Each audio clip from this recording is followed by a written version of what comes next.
And race on Euromax from the outside. And rushing up Livingstone by the rallies Vermont. Real Thunder rushing up to grab the lead. Real Thunder followed by Livingstone. Vermont, Euromax, and on the outside, Inspiring Star of Manel is sneaking Danori inside New Golden City, 11A Conquista Real.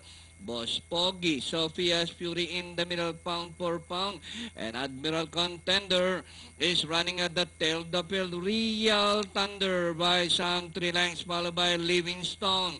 Star of Manel and Euromax running in third, fourth position. Vermont is racing in fifth. Last 450, Real Thunder, Euromax, Star of Manel, Livingstone, Vermont, Inspiring as they race the final corner. Euromax, Star of Manel, fighting up for the lead. And on the outside, Real Thunder, Livingstone, Vermont, Inspiring. Euromax, Star of Manel, firing it out for the lead and rushing up from the outside, Inspiring.